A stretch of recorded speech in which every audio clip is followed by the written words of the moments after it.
Desde Burgos pertenecen a la Asociación para la Recuperación de la Memoria Histórica, ¿vale? Son personas a las que les preocupa que se nos olvide lo que ha pasado en este país, que pasó hace 80 años, que tampoco es tanto, ¿vale? Entonces, ellos han venido con dos mujeres, ella es Concha, ella es Sofía, que lo vivieron en primera persona cuando eran pequeñas, ¿vale? Pero bueno, es importante que os cuenten un testimonio real, lo vivieron allí y os lo quieren contar.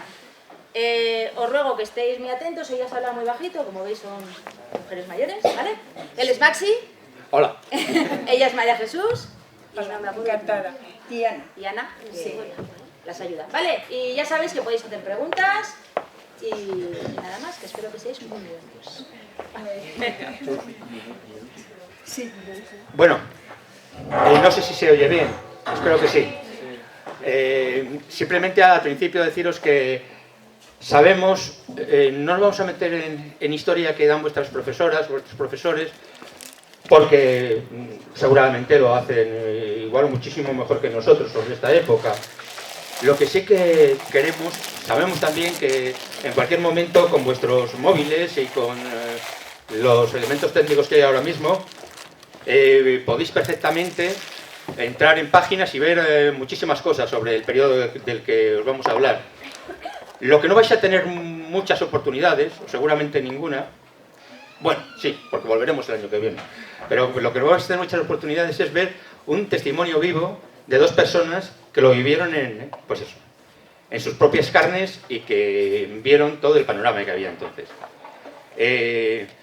Os han presentado a las dos personas, yo quiero deciros que va a empezar en un momento Chus es licenciada en Filosofía y Letras, en Historia, y además investigadora.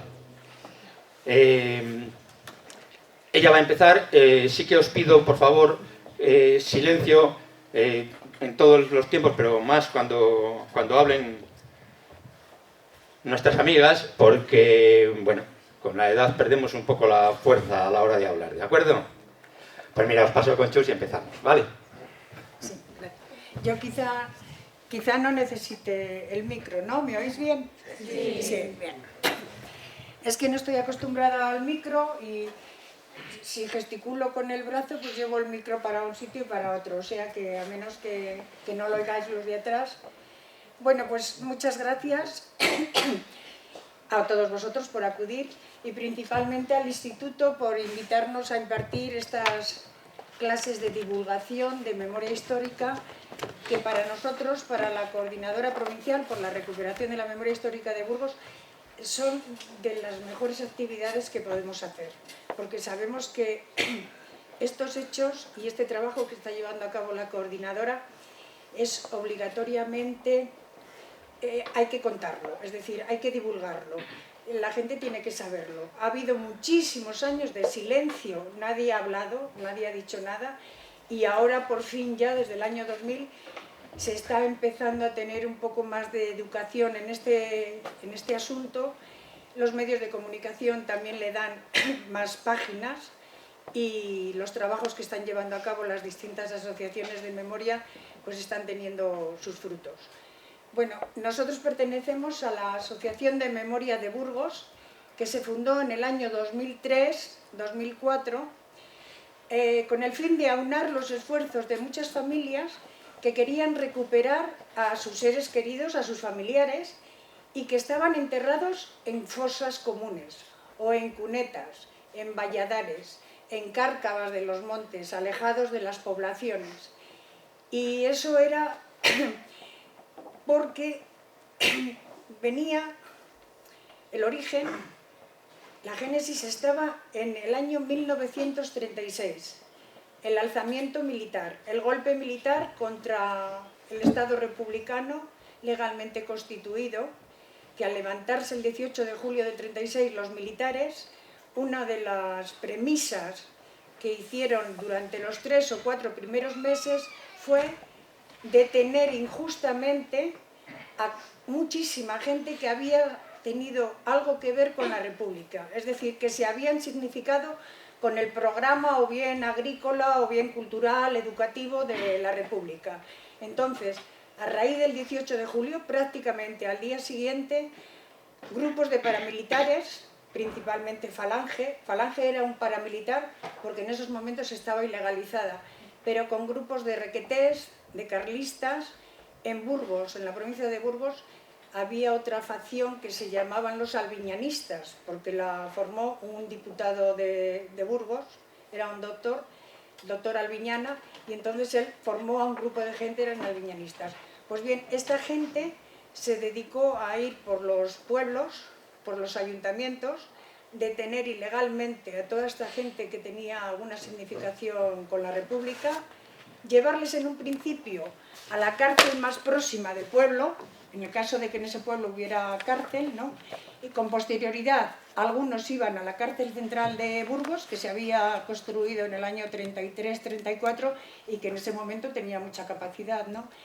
Y con posterioridad cogían ya por la noche, iban de casa en casa, detenían, preguntaban por determinada persona, les detenían y sin pasar por la prisión, ni hacerles ninguna pregunta, ni ningún juicio, ni nada, les llevaban a unos determinados lugares, como a 10 o 15 kilómetros de la localidad, y allí en unas fosas, en algunas ocasiones preparadas al efecto ya, les fusilaban, los asesinaban, normalmente a la gente del pueblo, a los camineros, que entonces había por todas las carreteras casetas de camineros que vivían allí, ¿no? La gente que trabajaba para lo que hoy diríamos que era fomento de carreteras, ¿no? Les decían que subieran a enterrarles al día siguiente y sobre ellos se hizo un silencio terrible. Como normalmente este tipo de camionetas que iban por los pueblos deteniendo a esta gente eran camionetas requisadas de gente del pueblo, algún industrial que tuviera una camioneta, ¿no? Pues normalmente el conductor al día siguiente o a los 2 días a esas familias que les habían asesinado a sus hijos o a sus maridos, ¿no? Les decían: no te preocupes, no vayas más a la cárcel, que están en determinado sitio.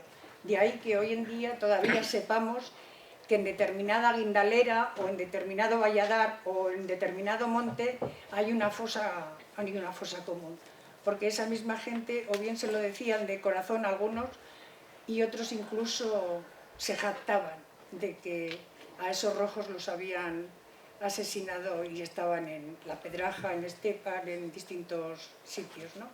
Bueno, pues entonces aquello fue el origen, ¿no? La génesis. Con posterioridad, después de una guerra de 3 años, vino una dictadura feroz, sobre todo de represión, de silencio, de miedo, y no se hizo nada, ¿no?, al respecto. Cuando llegó la democracia, en el año 78-79, en algunas ciudades que salieron ayuntamientos socialistas, sin ningún, ¿cómo te diría yo?, sin ninguna metodología científica, sí que fueron a ese valladar o a ese lugar donde se sabía que había una fosa común y desenterraron a esos familiares y los llevaron a enterrar, lo que nuestra cultura occidental nos ha enseñado de siempre, ¿no? Es decir, que los muertos tienen que estar en un cementerio, o bien municipal o eclesiástico, pero en un enterramiento digno, donde los familiares puedan ir a llorarles, a llevarles unas flores, ¿no? Pues en el 78-79 se sumaron a alguna fosa, principalmente por la comunidad de La Rioja.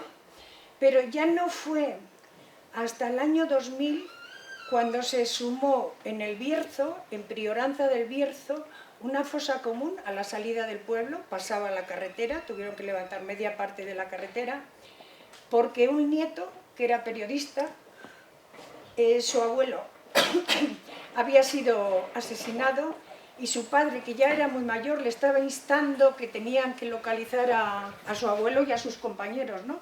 Entonces este periodista habló con el grupo de Aranzadi del País Vasco y empezaron a exhumar esa fosa. Fue una de las primeras fosas que se exhumó con metodología científica, es decir, allí actuaron arqueólogos, médicos forenses, paleontólogos, historiadores. A partir de ahí, todas las fosas que se han exhumado por las distintas asociaciones de memoria se hacen con este mismo rigor. ¿Y qué pasó? Pues que parece ser que en la prensa hubo bastante acogida, se publicó en varios medios de comunicación. Siempre hay detractores, ¿no?, que estamos removiendo el pasado, que si estamos sacando huesos y demás. pero desde el año 2000, en que se sumó la fosa de Prioranza del Bierzo, fue cuando empezaron las asociaciones de memoria a formarse y a juntar el deseo de todas las familias de querer buscar a sus seres queridos. Concha y Sofía tenían a sus familiares también en fosas comunes. Se hicieron socias de la coordinadora en el 2003-2004, que es cuando se formó, y ellas han tenido la suerte que con los trabajos de estas asociaciones de memoria han exhumado las fosas donde se encontraban sus familiares, se han identificado y ahora descansan en un cementerio próximo a donde estaba la fosa, que es lo que manda la Ley de Memoria Histórica del año 2007, y ha cerrado el ciclo ese del duelo, ¿no? Que es lo que quiere toda persona que tiene una tragedia tan personal y tan intensa, tantos años sin saber, mejor dicho, sabiendo que tu padre o tu hermano están en un valladar. Eso es de un dolor intensísimo. Entonces, con la exhumación, lo único que se consigue, y la identificación y el posterior reinhumación en un cementerio, lo que consigue la persona es terminar ese ciclo, ese duelo, ¿no? Es decir, ya está descansando donde está su mujer, donde están las familias y demás. No está al albur de cualquier alimaña en el bosque. Ese es el objetivo que tienen las asociaciones de memoria. Independientemente de eso, dar fe de lo que pasó, porque ha sido una parte de la historia que ha estado oculta, por una parte mal contada y por la otra parte silenciada, porque la represión fue tan brutal que ni los familiares, ni los historiadores, ni gente de alrededor se cubrió un tupido velo sobre ese caso, y hasta recientemente, y eso que llevamos ya 40 años de democracia, pues no se ha empezado a trabajar. Hoy es el día que todavía las asociaciones de memoria trabajan con las cuotas de los socios. De vez en cuando recibimos algún donativo o alguna bonificación, o bien de los ayuntamientos próximos a donde está la fosa, o de gente afín que nos da algún donativo y demás. Es decir, que la Ley de Memoria Histórica del 2007 nos dejaba localizar las fosas, pero lo dejaba a cargo de las asociaciones de memoria. El juzgado todavía, de momento, no interviene. Se le comunica que vamos a exhumar unos cuerpos y entonces, sí, actuamos y se da consentimiento con todos los plazos. Bueno, pues esto más o menos es la labor que hace la coordinadora. Todas las asociaciones de memoria histórica, el fin es ese: localizar, exhumar, reinhumar en un cementerio. Si hay familiares que desean llevarse el cuerpo de su familiar al panteón suyo, pues no tenemos ningún problema, ¿no? Pero generalmente lo que hace la gente, en su mayoría, puesto que han estado más de 80 años juntos en esa misma fosa, pues lo que hace la coordinadora es comprar un terreno en el cementerio de la localidad próxima a la fosa, hacemos un panteón y allí se les reinhuma y allí vamos a rendirles homenaje, a llevarles flores y bueno, pues eso es. Bueno, pues este es un compendio de más o menos lo que hace la memoria histórica. Y ahora lo importante es los testimonios de Concha y Sofía, que lo van a contar porque en el año 36 ya eran unas niñas, pero tenían 6 y 7 años y se acuerdan de estos hechos, pues bueno, pues como si fuera ayer prácticamente, ¿no? Porque cuando nos ocurre un hecho tan traumático como esto no hay manera. Has podido tenerlo olvidado, no así, no tan presente, pero ahí está. Y ellas son las que os van a... Mientras tanto vamos a pasar una serie de diapositivas sin audio, que son de distintas fosas que ha ido sumando la coordinadora, y veréis en la localidad y el número de personas que se han exhumado.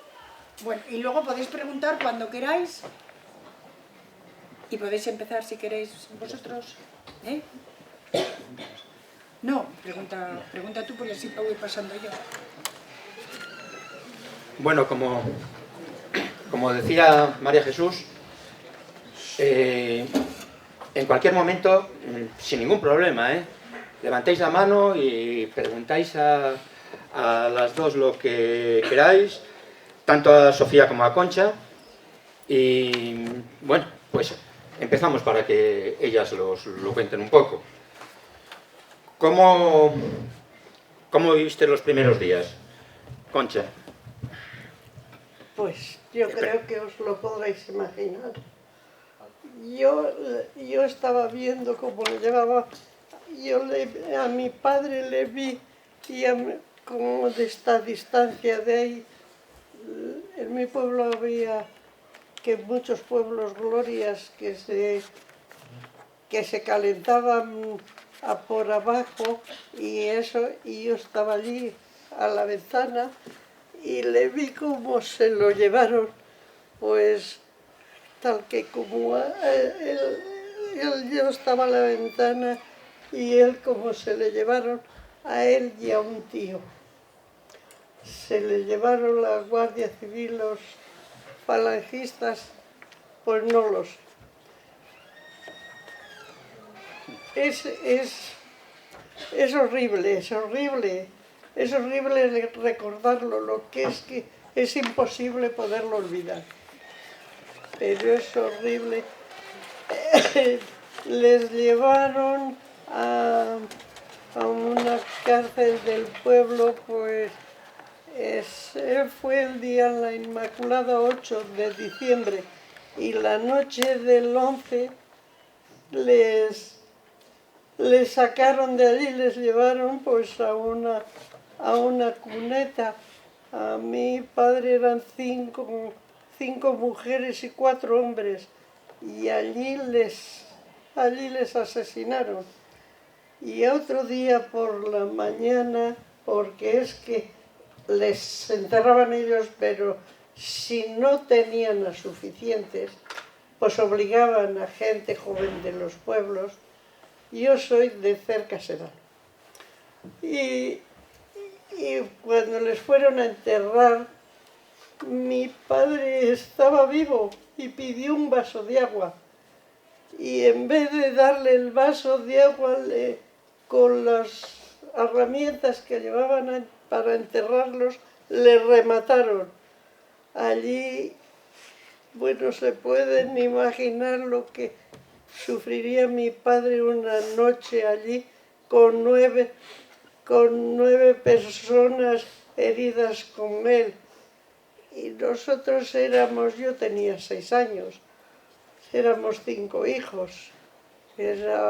Mi padre, pues, era en un pueblo que teníamos labranza, él era un albañil, entonces decían cantero, bueno, él era un albañil.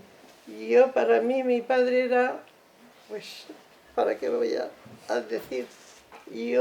Cuando él me cogía en sus brazos, para mí ya estaba nadie me podía hacer daño.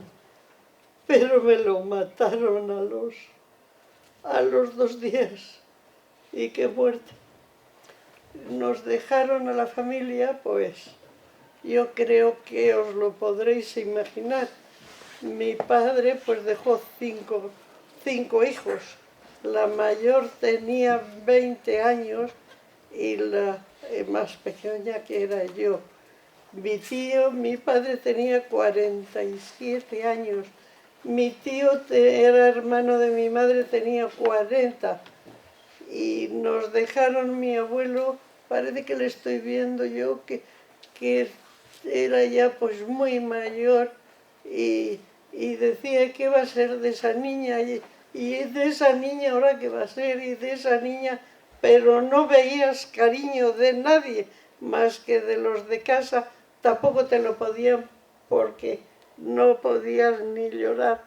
Yo me escondía para llorar porque no podías entrar a casa llorando, porque entonces lloraban todos procurando. Yo con 6 años me escondía para llorar, para que no me verían, porque si entraba lloraba, pues todo Dios lloraba hasta el gato.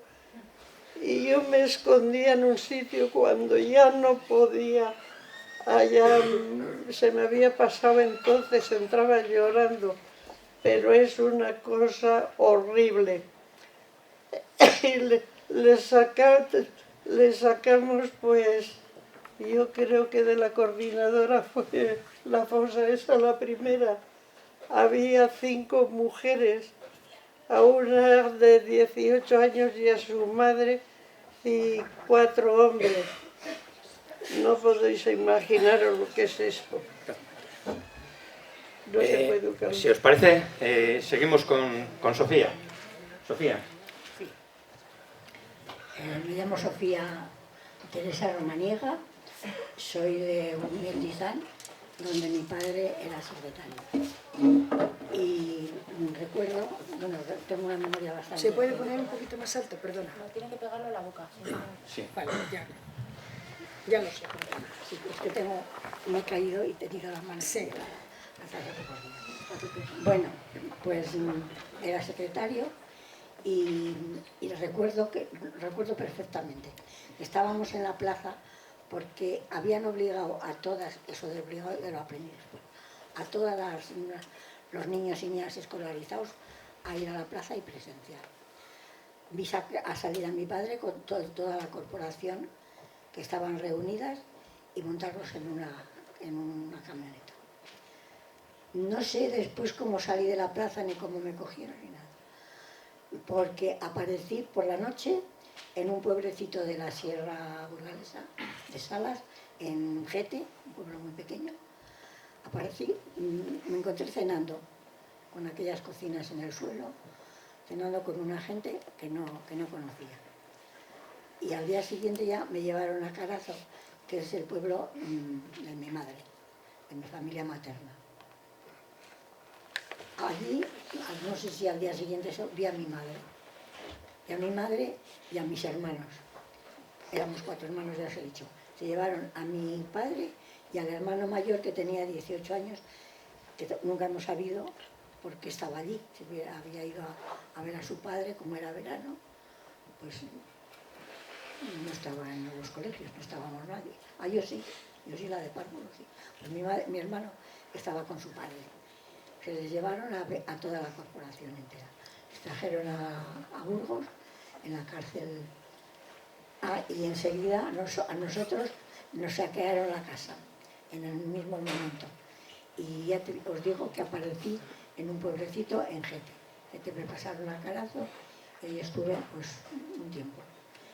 Y luego me parece que alguien dijo que se podía ir a recoger lo que habían dejado, claro, de la casa. Y la familia de mi padre, que era bastante adicta a ese régimen, pues fueron y recogieron lo que habían dejado, y parte de lo que recogieron, pues claro, se quedaron como el recuerdo de su querido hermano, también lo que quisieron, o sea, que nos llegó muy poco. Estuvimos, mi madre enseguida iba a Burgos todos los días, y un día le dijeron que la habían salido en libertad, porque no les habían encontrado causa ninguna, y salió en libertad. Nunca, jamás les volvimos a ver. Mi madre se ve que era una persona con bastante energía. Había un tío argentino, claro, se me cruzan un poco las palabras, ya me perdonaré. Había un tío argentino que había venido a pasar una temporada y le pilló la guerra. Y entonces les pareció lo más normal llevarse a mi hermana mayor, mi hermana, que era la mayor, y a mi madre. Y a mi hermano nos dejaban en España, mi hermano con los tíos falangistas y a mí con los tíos de la sierra. Y los abuelos todavía vivían, mis abuelos. Estuvimos un tiempo, mi madre no pudo ir a la Argentina porque las condiciones de su estado, pues como de ansiedad, entonces nos dijeron que le daban ataques, debían ser como cosas de ansiedad, y no pudo marcharse. Mi hermana, como no tenía permiso paterno y era menor, estuvo en Vigo, mi tío la tuvo que dejar, y estuvo en Vigo un año entero hasta que a mi madre le dieron potestad se llama, se puede decir, sí. para que pudiera darle el permiso por desaparición del padre. Y mi hermana entonces se fue a la Argentina después de un año haber estado solita en Vigo. En una pensión siempre encuentras a personas buenas que la daban todo por la comida, y ella trabajaba allí. y luego el viaje lo debió pagar. Enseguida se marchó de los tíos porque eran del campo, ella no estaba acostumbrada a esa vida y las primas no la debieron tampoco hacer crecer porque debían encontrarlas superiores a ellas. Se fue, buscó, muy valiente, buscó un tutor, a un juez, buscó un tutor, se puso a trabajar en Buenos Aires y le mandaba al tío todos los meses por el tutor, por el juez, una cantidad hasta pagarle lo que le había costado el viaje. Y estaba de señorita de compañía en Buenos Aires, un día de carnaval, esos señores se iban a veranear al Mar del Plata, como no estaba. Y un día de carnaval se encontró con un chico y enseguida, al poco tiempo, se casó. Vivió el Mar del Plata, tenemos la familia, mis sobrinas y mi hermana, pero más mis sobrinas ya, eso, como que estamos hacia un paso. Mis hijas van, nosotros hemos ido al Mar del Plata y ellas vienen, todos los años vienen. Todos los años, es un recuerdo, vamos a ver, mi familia se enterraron, pero no lo supimos hasta finales del 3, yo hasta el 4. No Sí. Bueno, perdona, Sofía, un momentito. O sea, una familia desestructurada. Su padre era secretario del ayuntamiento. Había trabajado también con la dictadura de Primo de Rivera, ¿no? De secretario. Es decir, era un funcionario del ayuntamiento. Era católico. No sé si sería republicano. No tiene nada que ver uno con el otro. Puede ser republicano y puede ser católico. Sí. Yo creo que no tiene nada que ver, pero mi padre era católico. Sí. Que quizá hayáis oído algunas veces que se dice, pues en determinada localidad, en determinado pueblo, vinieron la camioneta con los falangistas y se llevaron a todo el ayuntamiento. Eso ocurrió en muchas localidades los primeros días, después del 18, el 19, el 20, el tuyo fue el 22, porque se reunieron todos los ayuntamientos en pleno para recoger noticias de lo que entonces no era como ahora, ¿no? Para recoger noticias de qué era lo que había pasado en África, si estaban llegando ya a las penínsulas, si se habían levantado los militares de tal región militar o de la otra. Es decir, que a muchos ayuntamientos los detuvieron en pleno. Por ejemplo, en Briviesca, yo soy de Briviesca, eran 13, pues a los 13... al día siguiente justamente del alzamiento fueron a por ellos, les detuvieron ilegalmente y los llevaron a la cárcel. Con posterioridad fueron asesinados en distintas fechas, con salida de prisión, ¿no? Sofía comentaba que el día 22 todavía estaban en clase, ¿no?, los de primaria, y es que en aquella época se daban las vacaciones de primaria la víspera de Santiago. De ahí que se les pudieran sacar a los niños, que bastante triste es, sacarles de la escuela y llevarles a la plaza para presenciar la detención del ayuntamiento republicano, ¿no? Eso es exactamente. Sí, una familia desestructurada. ¿Y después volvisteis a Burgos? No, mi madre... Sí. Mi madre estuvo un tiempo, claro, eso, veía que en el pueblo, yo creo que, no sé si la apreciaban sus mismos padres, que estuviera allí. Después, ya que he sido mayor, me costaba muchísimo comprender cómo habían dejado a una hija sin tener costumbre de venir eso, a trabajar a Burgos. Y luego lo he comprendido, tenían miedo. Era miedo, ¿no? Era miedo lo que sentían todos. Y se llega a la hija, pues mucho mejor. Pero miedo por ser rojos. Mira, porque como les habían matado, pues es que eran malos, es que eran rojos. Y yo no sé si eran rojos, pero los rojos serían malos. Digo yo que les conceptuarían así. Sí, para malos, ellos sí. Para ellos como malos. Y se fue a Burgos, enseguida buscó una casita con otra señora en una guardilla de la calle San Juan, que teníamos un servicio y el agua para todos, que debíamos de ser 10 vecinos, y así vivimos un año. El mismo día que se terminaba el 39, buscó otra casa y ya compartíamos los servicios solamente con otra familia, en Fernando González, y allí viví en Fernando González hasta el año 40 y mucho. tuve la suerte de colocarme con... Mi madre siempre decía que no quería que yo fuese a servir ni nada. Ella fue hasta sacar las hierbas del campo. Y bueno, pues fui a una academia, aprendí un poco de taquigrafía, mecanografía, un poco de todo. No gran cosa, porque no tuve ni tiempo, pero vamos, lo suficiente para poder desempeñar, y con cariño de los compañeros y de los jefes, un cargo en una oficina. Cuando pasaba por, ¿cómo se llama?, ¿dónde estaba la cárcel? El pueblo de aquí cerca. ¿En Burgos? ¿De No, Santa Águeda? No, de aquí, cuando Valdenoceda. Ah, Valdenoceda. me he acordado, porque había pasado la SESA, que es donde trabajé yo, había estado ahí en Valdenoceda, y la pasaron a... Teníamos jefes de los que habían, jefes más bien accionistas, bastante fuertes, de los que habían estado aquí. Me acogieron con mucho cariño. Con mucho cariño, yo tenía 16 años, era muy delgada, muy delgada, muy delgada. Y me acogieron con tanto cariño, allí me formaron como mujer, como persona, como todo. Yo tengo ahí un recuerdo grandísimo y un cariño hacia todo. Estuve 10 años y me casé a los 27. Y bueno, Dejaste de trabajar. dejé de trabajar porque entonces se dejaba, aunque estaba mi madre ya había organizado su vida, nos la había organizado, ella se quedaba claro en casa y yo seguía trabajando. Pero mi marido y yo estuvimos de acuerdo que yo me quedaba en casa. Alguna dicen mis hijas, pero ¿cómo no te quedaste a trabajar? No me pesa nada, porque disfruté mucho de mis hijas y de mi madre hasta lo último. Yo vivo en mi casa y no me pesa nada haber dejado de trabajar. He seguido con el pensamiento, no hablábamos nada, mis hijas no sabían nada de nuestra vida.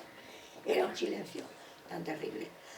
Perdón. ¿No contasteis nunca nada? ¿Tu madre tampoco les contaba a las nietas? A las nietas les contaba, yo creo que cosas fantasiosas, porque una vez les debió de contar que mi padre se había caído de una caballería, que iba y se había matado. Contaba unas cosas extravagantes, yo creo.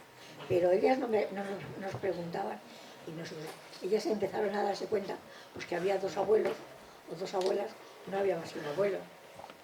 Y llamaban abuelos a los abuelos de los primos, pero siempre a ellas les faltaba un abuelo, que nadie les contaba nada. Sí. Oye, en Burgos, Sofía, ¿en Burgos notaste tú esa represión de la dictadura contra los rojos? Yo no noté nada porque yo nunca hablé. Fui a los colegios, tuve amigas, tuve compañeras de todo y como nunca hablaba, yo no sé si sabría de qué color era yo, pero nunca, era un silencio tan grande ni en mi casa, ni con mi madre, ni nada, no hablábamos. A mi madre le daban unos ataques de ansiedad era, y ya después de bastantes años mi marido se puso serio y dijo, pues le daban esos ataques de ansiedad en todas las fechas, en las fechas que se les llevaron, en las fechas que murieron, en todas las fechas había un drama en mi casa, porque era un drama.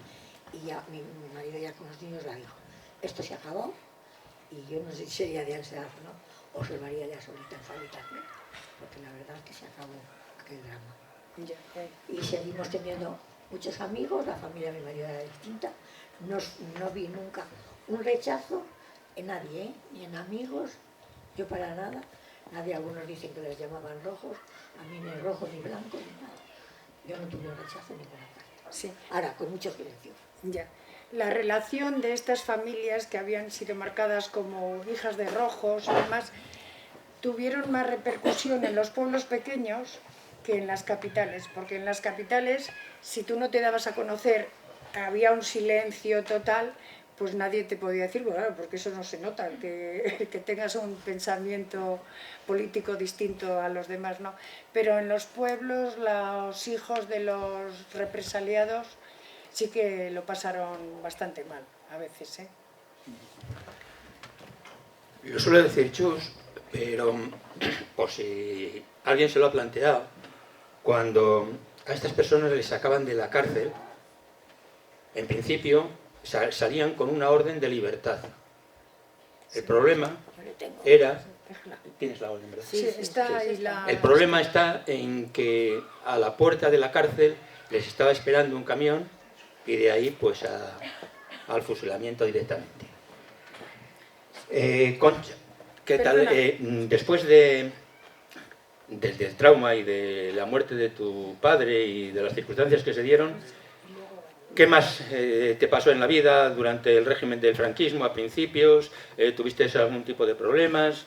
Pues mi hermana, la mayor, tenía 20 años y todos le decían, tú tienes que hacerte la fuerte, tienes que dar, porque, bueno, aquello era un mar de lágrimas. Tú tienes que hacerte y no tenías cariño de nadie. Esto, tú tienes que hacerte la fuerte. Y ella cayó enferma, tosía, empezaba a toser, se ahogaba. Yo lloraba mucho porque yo la veía que se iba a morir. Y estuvo mucho tiempo enferma, no la cuidaban mi abuelo. Yo a mi abuelo no le oía más que, ay, esa niña, ¿y qué va a ser de esa niña? ¿Y ahora qué va a ser de esa niña? Yo con 6 años, yo pensaba de que de mi pueblo a Sedano, pues hay 6 kilómetros o cosas así, y yo decía, yo quiero ver a mi padre. Mi madre me decía que no te le dejan ver, sí que me van, y si no les pego, pero ¿cómo? Si tú no puedes, les pegaré patadas, pero voy. Y yo decía, pues un día cuando no esté nadie en casa, yo me cojo y me voy una noche y voy a... ¿Dónde habría ido yo, una niña de 6 años? A buscar a mi padre.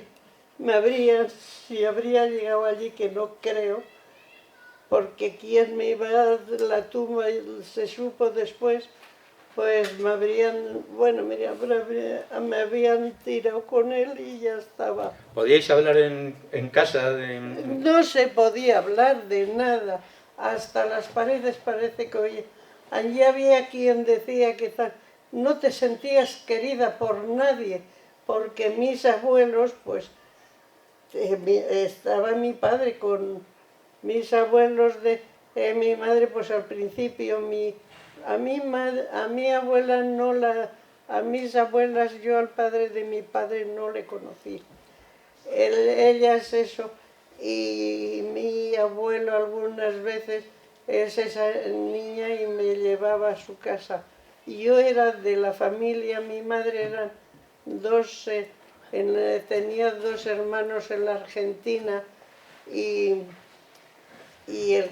otra en el pueblo, y algunas veces pues me llevaba mi abuelo a dormir con ellos, y una prima mía decía, ¿quién va a tener duelo si ha echado a la hija de casa? Y entonces mi abuelo dijo, no la ha echado de casa, está conmigo y eso. Y bueno, yo me acuerdo de que entonces pues el maestro de mi pueblo le pilló, yo no sé, pues de las vacaciones, le pilló y venían igual uno, y vino un cura, yo que sé si era cura o no. A mí una vez me decía, no, si no perdonas no vas, digo, pues le buscaré donde, si está en el cielo y le quitaré la sotana. Aquel y a mi hermana y a mí nos puso de rodillas frente a la pared con las manos así, nos ponía libros y nos insultaba. Decía misa, luego yo me he enterado de que era un espía, y mi pueblo pillaba y del monte iba para ver lo que veía por la lora, a ver si veía algo. Y bueno, ¿para qué te voy a decir? Sí. Perdona, Concha. El padre y el tío de Concha fueron exhumados en la fosa de Sedano. Sí. Sí. Y no es lo habitual, pero en la fosa de Sedano se sumaron también a 4 mujeres. 5. 5 mujeres. La detención del padre de Concha fue el 8 de diciembre, es decir, 4 meses o 5 después del alzamiento, el día de la ¿no? Inmaculada, qué casualidad, Sí. que yo me daba cuenta. Concha, sí. Entonces, para entonces ya se sabía que cuando pasaba la camioneta por los pueblos iba a hacer una razzia Ahí y se iba a llevar a unos cuantos. Entonces, estas mujeres fueron detenidas y asesinadas porque cuando fueron a buscar a sus maridos se habían escondido en el monte, ¿no? Y entonces, como no estaban, se llevaron a las mujeres. Pero no es lo habitual encontrar fosas de mujeres o mujeres en fosas comunes. Únicamente de todo lo que ha sumado la Asociación de Memoria de Burgos ha sido en Villanueva de Odra, que eran 2 mujeres, 2 matrimonios. Una de ellas estaba embarazada, era la madre de otra compañera que nos acompaña también a los institutos, y la de Sedano con 5 mujeres, alguna también joven. Y lo que le pasó a Concha, que es lo que os ha contado Concha, es esa diferenciación de los pueblos a la capital, es decir, del que te conozcan, que ya te han colocado el estigma de que eres hija de Roja o hija de fusilado, ¿no? Y lo pasas de distinta manera a lo otro. Pero mira, teníamos antes ahí, perdona un momento, pero a las 2 de Gallo, sí, esos no las llevaron ni a Sedano, las llevaron directamente a la fosa, sí, que era lo que habitualmente se hacía. Sí.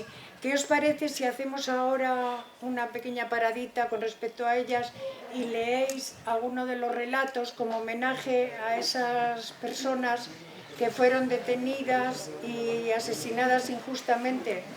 ¿Qué os ha parecido? Vamos, si os parece bien, alguno de vosotros, os ponéis de pie así por respeto.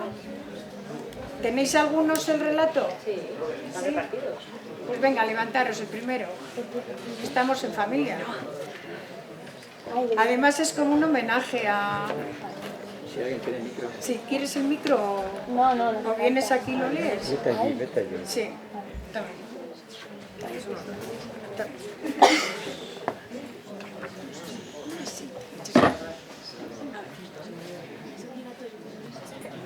¿El micro? No, nada. A ver, si tienes buena voz. Venga. Me llamo Romualdo Domingo Cuesta. Estaba viudo y vivía con mi única hija, Alejandra, de 13 años, en Villamayor de los Montes, Burgos. No tenía actividad política ni sindical. Me llamaban el sillero, porque me ganaba la vida arreglando sillas de campo. A finales de agosto de 1936, un grupo de personas uniformadas, no militares, me detienen porque no pienso ni actúo como ellos. Me llevaron a la cárcel de Lerma. A primeros del mes de noviembre de 1936, mi pequeña me va a visitar a la cárcel, pero ya no estoy. He desaparecido. Me han fusilado. No tuve juicio, ni abogado, ni sentencia. Mi nieta Sol me sigue buscando. Muy bien.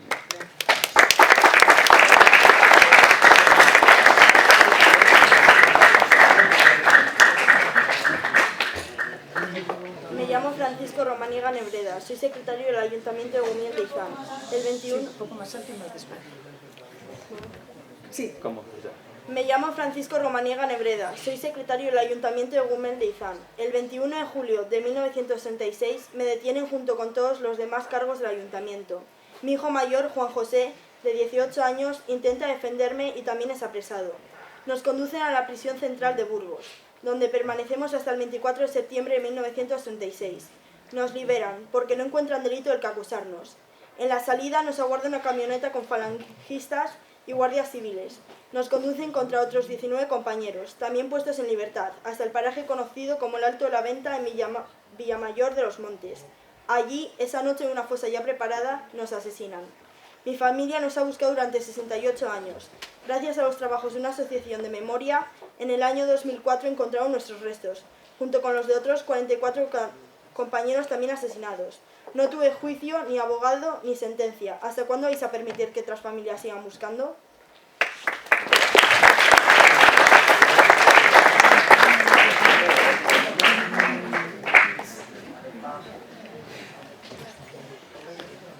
Me llamo Leandro Huidobro, tengo 47 años y vivo con mi mujer y mis 5 hijos en Escóbados, Burgos. Me dedico a la construcción, mi oficio es el de cantero. Ocurrió el día 8 de diciembre de 1936 que, por ser fiesta de guardar, me encontraba en el pueblo, cuando apareció un grupo de gente uniformada y me obligaron a subir una furgoneta, junto a mi cuñado de 40 años y a otro vecino. Nos llevaron primero a la cárcel y días después a un monte cercano donde nos asesinaron. Gracias a la Asociación por la Memoria Histórica de Burgos, exhumaron nuestra fosa en el año 2005. Mi hija Concha, que soñó toda su vida con encontrarme, me enterró en su panteón en Burgos. No tuve juicio, ni abogados, ni sentencia.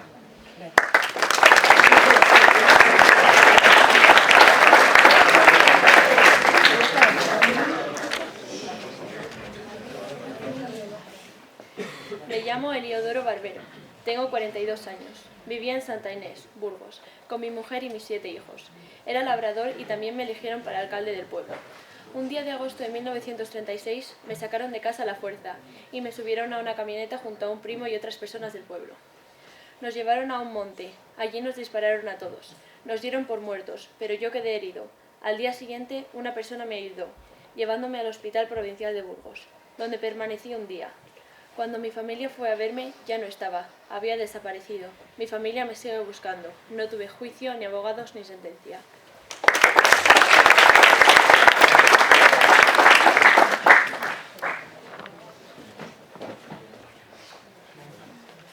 Me llamo Adela Martínez Manrique. Tengo 29 años y soy maestra en un colegio nacional de Burgos. Algún compañero me denuncia por tener ideas socialistas y me detienen sin ninguna acusación, ingresando en el penal de Burgos del 15 de septiembre de 1936. Tras una semana de cárcel me ponen en libertad por la noche. Me obligan a subir una camioneta y con otros nos llevan al monte de Estepa. Lo llaman una saca. Hay una fosa abierta y sé que voy a morir. Mis sobrinos me han buscado desde entonces. Aún no saben si estoy entre los recién exhumados del monte de Estepa en 2014 y 2015. No tuve juicio, ni abogado, ni sentencia.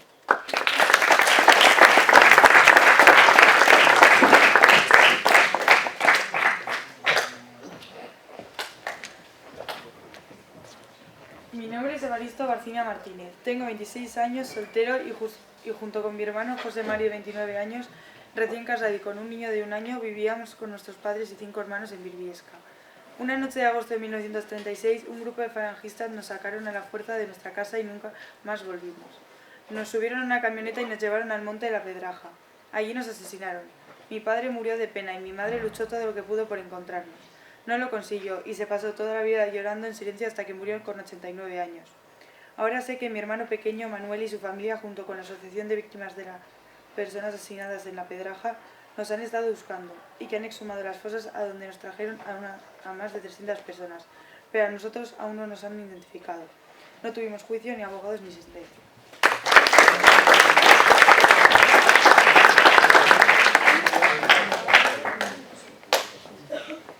Me llamo Lorenzo Marcos Díez, tengo 40 años y soy obrero de mantenimiento del ferrocarril Santander Mediterráneo, en el apeadero de La Ermilla, donde vivo con mi esposa embarazada y mis 5 hijos.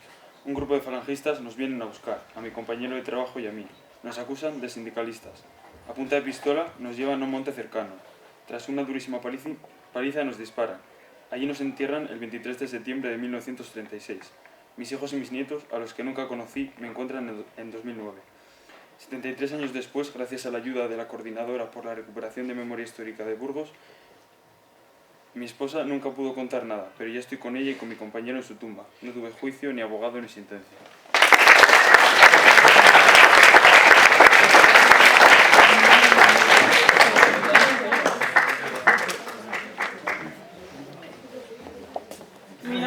Mi nombre es Antonio Benaiges Sinogués. Soy de Montroi, Tarragona. Tengo 36 años, estoy soltero y soy maestro de la Escuela Pública de Buñuelos, Burgos. No he querido pedir traslado porque estoy contento aquí. He conseguido que los niños acudan diariamente a la escuela en vez de ir a pastar ganado o al campo. Por las noches doy clases a los adultos. A finales del mes de julio de 1936 fui a Briviesca porque quería preparar un viaje y llevar a los niños a mi tierra, a ver al mar. Allí me detuvieron unos falangistas y junto con otras personas nos llevaron al monte de la Pedraja y nos asesinaron. No tuve juicio, ni abogados, ni sentencia.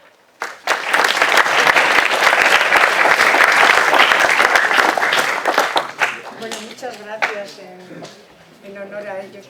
Esta fotografía, este señor, tan elegante, no sé si sería el día de la boda o así, es Lorenzo, el que que trabajaba en el Santander Mediterráneo, que lo detuvieron junto a su compañero en la Ermilla, en Lences, cerca de Castil de Lences, por si conocéis eso. Bueno, y había puesto ahí, yo había dejado un rato la esquela que puso Sofía cuando se reinhumaron los cuerpos de su padre y de su hermano, pues se decidió a poner una esquela en el periódico, como habitualmente... Después de tiempo.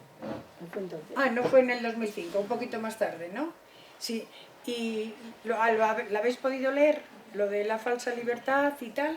Sí, bueno, pues si queréis que os cuente ya ahora un poco, o si queréis hacernos alguna pregunta... Nada más que como nunca, sí, en 2 palabras, como nunca había dicho nada, todo había sido silencio, pues dije, la forma de que se enteren todos es esta.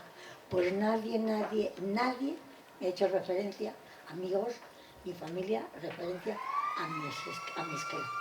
O sea, habrán leído porque es que además no me pusieron un versículo del Evangelio de San Juan, que lo había oído cuando les llevaron los restos a enterrar a Villamayor, y alguien dijo, la verdad nos hará libre. Y entonces un sacerdote que estaba por allí dijo, San Juan, versículo no sé cuánto. Y a mí se me quedó mucho eso en la cabeza. Y cuando puse, dije, que yo que nunca he hablado con nadie, ahora se lo voy a decir a todos. Y puse las esquelas para que salieran el lunes. Y en el periódico no pusieron el versículo de San Juan. Entonces salió el lunes, el domingo, y volvió a salir el martes. Otra vez esquela. Y nadie, ni amigos, ni nadie me ha dicho nada. O sea, que lo sabían todo, pero el silencio sigue siendo. Sí. Es que fue un hecho tan brutal, tan diferenciador. Tengo muchas amistades en Burgos, de todas las clases sociales, religiosas y de todo. No es que no me conozcan, quiero deciros. Llevamos toda la vida, desde los 7 años. Pues, sí. Que parece mentira, pero 40 años de dictadura han ido creando ahí su gotita a gotita, ¿no? Sobre este tema. Que hoy es el día que todavía a gente mayor, que dices, bueno, no tienes nada que perder, es la verdad, lo hemos vivido, te lo están contando, ¿no? Pues todavía se tiene cierto... No es temor, es miedo. Yo creo que es miedo, lo mismo a decir como a o a preguntar, ¿no? Porque hay gente que tiene miedo incluso a preguntarnos qué es lo que hacemos en las asociaciones de memoria. Pero no por aquello que dicen de revolver y demás, sino por esa cosa que ha quedado ahí de que aquello había que taparlo. Fue tan ominoso, porque francamente en la provincia de Burgos, toda España no lo recuerdo bien, las fosas comunes que hay. Porque cuando hay una guerra y 2 bandos se enfrentan, uno enfrente del otro, alguien cae, eso está claro, ¿no? Pero a toda esta gente que la detuvieron solo y únicamente, ¿no?, por su pensamiento político, por tener unas ideas distintas a los demás, que fueron detenidos ilegalmente, asesinados injustamente, sin ningún tipo de juicio, pues eso es ominoso para todos, para los vencedores también. Y yo creo que por eso todavía sigue manteniéndose ahí esa capa de silencio que cuesta mucho ¿verdad?, el que florezca un... Pero yo creo que todavía hay muchas personas que se creen que no eran buenos, porque se creen ellos buenos y los que no piensan o creen que no piensan como ellos, pues son malos. Yo creo que todavía hay gente que no te lo dicen, ni te quieren o no te quieren, pero si les mataron por algo sería. Ya, bueno, Burgos es Burgos, en otras ciudades, pero Burgos es Burgos. Y hay gente así, ¿eh? Bueno, es que Burgos se jactó durante 40 años y sigue jactando. Bueno, nos jactamos todavía de descender del Cid, pero no te voy a decir esto. Nos seguimos jactando de que Burgos fue la capital de la cruzada, ¿no? Y que no hubo guerra, y que murieron tantos sin haber guerra, porque en Burgos no hubo guerra. No, efectivamente, quitando un poquito en la zona del norte con Cantabria y la parte del País Vasco, no hubo guerra. La cantidad de fosas que hay en la provincia de Burgos, en principio, según los historiadores, es por toda esta represión que se hizo en los 3 o 4 primeros meses, ¿no? Y principalmente en la zona de La zona sur de la provincia, toda la zona de Aranda y toda la ribera del Duero y demás, ahí hay cantidad de fosas, muchas más que hacia el norte, ¿no? De fosas comunes, de detenciones ilegales. Y se cree que era porque como a partir de los 2 o 3 días ya empezó a salir gente falangista hacia el puerto de Somosierra, como tenían que pasar por la zona de la ribera, pues paraban tranquilamente en cualquier pueblo y preguntaban quiénes eran los rojos y se les llevaban por delante y al primer... Porque si no, no tiene ninguna otra justificación el que haya tantísimas fosas. Se cree que en la provincia de Burgos, según los historiadores, están en cunetas 1.500 personas aproximadamente. Desaparecieron y fueron llevados a asesinar a las cunetas, por decir así, a fosas comunes, 1.500 personas. De esas 1.500 personas, todas las asociaciones que hay en la provincia, que hay muchas, están Merindades, están Miranda, Aranda, Burgos, en muchas localidades hay asociaciones de memoria, se han conseguido sumar ya 900 cuerpos, de unas 49-50 fosas. O sea que, bueno, hemos hecho una buena labor. Y también una cosa muy significativa es que las asociaciones de memoria no sumamos una fosa si no tenemos solicitud de familiares que nos lo piden. Es decir, que podemos saber que ahí, en determinado sitio, hay una fosa común y la podemos datar y comunicar a todo el mundo, al juez, a la Junta, a todo el mundo, ¿no? Pero si no tenemos solicitudes de familiares que dicen que ahí está su padre, su abuelo o su tío, las asociaciones no podemos sumar, ¿sabes? Siempre sumamos con algo. Puede ocurrir que nos pidan que sumemos a su abuelo que está detrás de la tapia de determinado cementerio y tal, y en vez de salir una persona nos salgan 4. Entonces tenemos que hacer trabajo de investigación para saber más o menos quiénes son las otras 3 personas, ¿no? Pero si no hay solicitudes no lo hacemos. Bueno, yo os quiero decir que hay muchas personas, pero muchas, está bastante generalizado, que si no olvidas no perdonas. Eso no es verdad, porque yo no he olvidado nada, creo que cada vez lo tengo todo más presente, pero presente así. Veo a mí las escenas que yo vi y eso. Y nunca he tenido odio. Nunca he tenido odio para nada. O sea, que he perdonado, yo no he llegado a perdonar porque no les he tenido odio. O sea que cuando alguien diga el que no olvida no perdona, eso no es verdad. Habrá gente que pero no general. Porque sí, yo he perdonado desde el primer momento. Sí, pregunta mucho. Concha, ¿Qué? ¿has perdonado tú también? No. ¿Has olvidado? No, ni he olvidado ni les perdono, porque mi padre no había hecho mal a nadie y no puedo perdonarles, y olvidarlo tampoco, porque era una niña de 6 años y yo tenía la cosa de una noche marcharme a buscar a mi padre y no eso. Y a todos vosotros, porque hay muchos por ahí que saben los que saben que están enterrados, que lo digan para poderles sacar. Con mi padre había uno que no sé de dónde, por lo visto pasó por escalada. Un viajante. No saben lo que... Y que dice que digo, pero bueno, ¿qué pasa para tantas mujeres? Bueno, pues tú al camión. Le llevaron y ahí le mataron. Y yo solo supe que eso porque el que ya os he dicho que les mataban por la noche, bueno, y les dejaban y a otro día iban y si no eran suficientes obligaban a ir. Y uno de Sedano le obligaron a ir y él los enterró y él los dijo, porque yo cuando me dijeron, porque sabíamos que estaban cerca, y eso digo, pero se sabe, dice sí, porque él lo dijo, hoy hemos enterrado, que habían enterrado a los de mi pueblo y eso. Y yo dije, yo quiero hablar con él, y eso dicen, habían muerto a los 30 y tantos años, pero nos dijeron dónde estaban. Sí, siempre... Y allí... Espera. Sí, termina, Concha.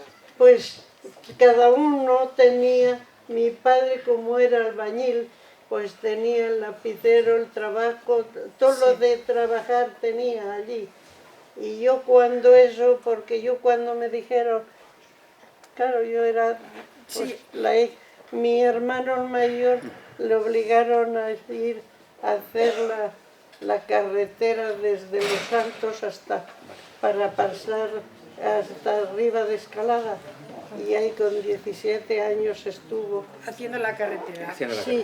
Perdona un momento, ¿tenéis algún, porque es hasta las 2:15, ¿verdad? Sí. ¿Tenéis alguna pregunta? Porque yo quiero saber si no les dio alguna paz el encontrarles y poder enterrarlos. Sí. ¿Dónde estaban? Sí, no, yo los saqué y los tengo en el cementerio con mi madre que tenía. Mi madre murió, tenía yo aquí un panteón y ahí les metí a los dos. ¿Y te sentiste más en paz, más a gusto, más tranquila? Pues menos... están allí y yo me acordaba y una me dijo, porque yo mi abuelo, yo algunas veces decía, porque mi abuelo, y esa niña, ¿y qué va a ser de esa niña? Yo a veces... Pero te tranquilizó, te tranquilizó Concha, mucho cuando, si no, cuando no aparecieron y cuando les pusiste llevar a... Sí, poderle, pues tengo donde llevarles unas flores, lo que antes no... Antes yo también había, porque decían dónde estaba, porque Elena me dijo una vez que había una, y esta fue un chisme con flores secas. ¿Y quién las traía? Digo, ¿tú quién te imaginas que las ha traído? Os voy a decir que ha habido varios casos en los que personas que sabían, pues porque en el pueblo alguien había cavado las fosas, evidentemente, porque les obligaban y eso para enterrar, tuvo durante la dictadura franquista, para llevar el 1 de noviembre una flor, tenían que ir por la noche, dejar la flor encima más o menos donde pensaban que estaba. O sea, esta era realmente la verdad del tema. ¿Te sentiste más a gusto cuando aparecieron cuando la memoria encontró los huesos? Bueno, yo te tengo que decir que les tenía tan siempre encima de mí, que compramos una sepultura en Burgos. Y entonces, el ver mi romaniega allí era un homenaje ya a mi familia. Yo ya como que les veía allí. Pero las cosas cambian cuando les identificamos, porque están identificados. Pensé, ellos querrían que les llevaran. Se han estado tantos años, 46 personas identificadas y 3 identificadas. ¿Por qué les voy a llevar? Y tenemos un panteón en Villamayor de los Montes, donde aparecieron con los 46, tantos de tal pueblo, tantos, eso, son dos, como dos, no sé por qué. Sí, tengo en la foto. Unidas. Y pensé eso, ¿quién me manda a mí separarles cuando han estado tantos años juntos? Y el homenaje nuestro fue dejarles allí. Pero ya les tengo allí y verles cuando vamos, que vamos a menudo, ver sus nombres allí. No sé, te da como paz que les hayamos encontrado y que sus restos no estén tirados. Y decir a la gente que te dice, ¿por qué buscáis? Pero sí, total, y me lo dijo, me dolió mucho, porque me lo dijo una hija, que no querían hacer ninguna indagación, porque ¿para qué? Para encontrar unos huesos son los huesos de mi padre. Y eso ya es bastante, porque y que estén en un lado ni en otro son los huesos tuyos. Nada más. Gracias. Como veis, tanto Sofía como Concha son una auténtica Tengo biblioteca. que decir que he perdonado, pero perdonado del todo. Ya os repito que os lo he dicho. Olvidar no. Y podéis, cuando os digan que si no se olvida no se perdona, no. Puedes perdonar. El olvidar es imposible. Sí. ¿Alguna otra pregunta? Yo los enterré los dos con mi madre. Están enterrados, claro, era el marido y el otro era su hermano. Y al principio un primo sí que me dijo, si quieres, digo, no, han estado juntos y no los voy a separar. Sí. Y ahí les tengo. Pero si alguno sabe algo de alguno que lo diga. Muy bien. ¿Os quiere, para cerrar un poco el acto? ¿Tenéis alguna pregunta? ¿O sí? Bueno, primero les voy a decir, que no se me olvide, porque ya la cabeza. Feliz fiesta de graduación. Para todos vosotros. Feliz fiesta de graduación. Un aplauso para la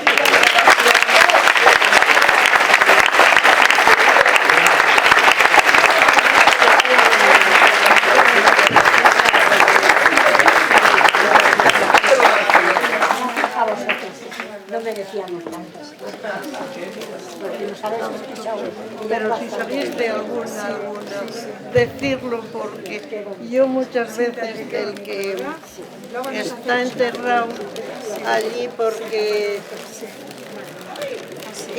que dice que se dijo en Escalada, pero ¿cómo hacéis esto? Se llevaban 5